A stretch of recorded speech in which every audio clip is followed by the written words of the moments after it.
My name is Graham Potter, and in the workshop today I thought I'd show you some basic techniques that we use every single day on the nursery with working with Yamadorian raw material. And the tree I've brought along is this Erica arborea. This is tree heather collected in Italy, not something that's particularly common in the UK, but it's a very good example to be able to show you the techniques that we're going to be using. Material like this has a lot of inherent natural beauty in it, and in a bonsai context we have to show that, we have to uncover it. Obviously the tree is covered in years and years of grime and muck and dead bark and so on and so forth, but within it is some incredibly beautiful natural deadwood. Also we have live veins spiraling through the tree, and there are also one or two small cuts and things that we need to deal with.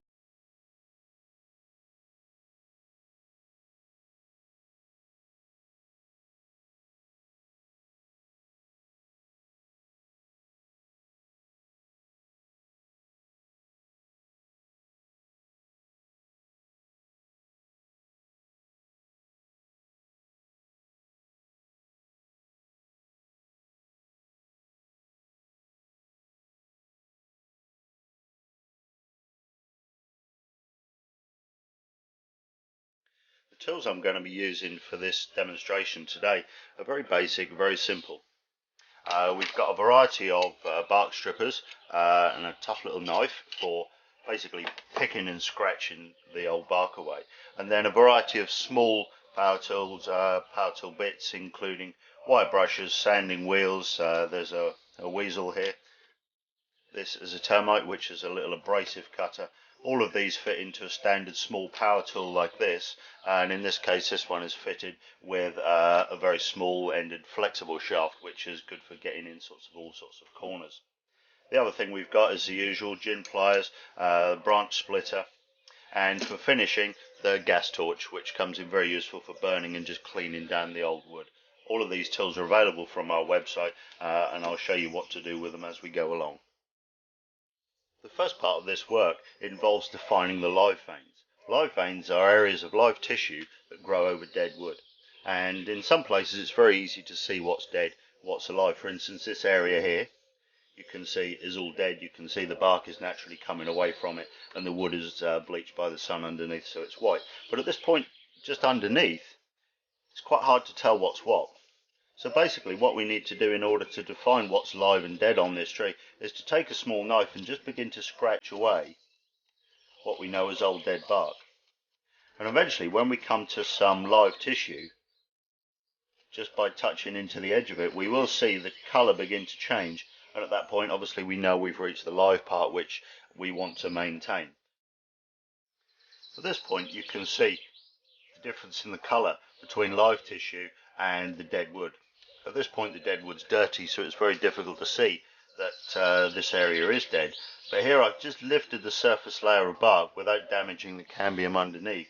So basically that defines what's live and what's dead. With an area like this, where the wood is obviously completely naturally dead, we have got a layer of old bark still on top of the dead wood, which you can see coming away here. And we've also got an area of very soft oxidized wood, which has been exposed for a long time. And it's important to get rid of that, because that will trap moisture against the harder wood underneath, and ultimately it'll cause the dead wood to begin to rot and fall apart. The reason I'm not using power tools on this is I don't want to impart any texture to the wood at all, because everything we need is all naturally here.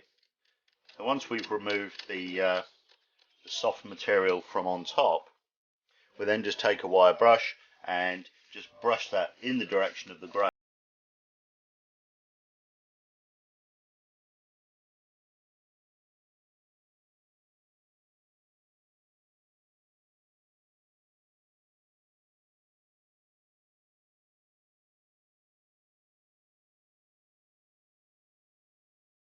Really all we're trying to do is uncover the inherent natural beauty in this material. We're not trying to create anything that wasn't there in the first place.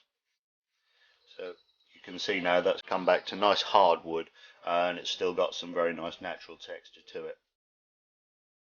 Dealing with these cut ends is very straightforward. We just take a pair of splitters,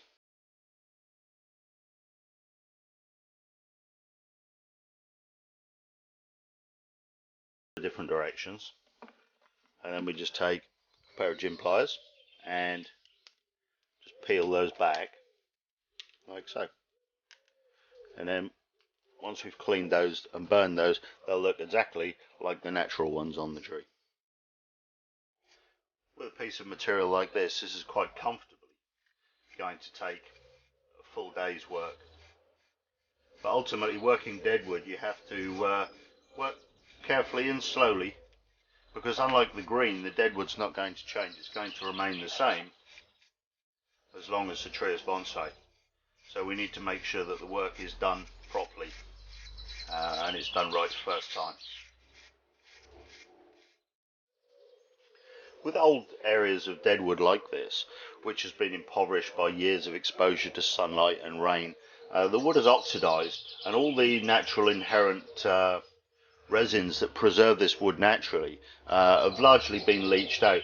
So obviously we don't need to do anything with this for colour, but what I do want to do to stabilise this wood and to stop this very gradual decay getting any further is to paint this with this product, which is basically a liquid tree resin, and just giving that a good soak, it disappears into the wood very quickly, and that puts back a lot of the natural resins that plants naturally use to preserve. Initially they're in a sapwood,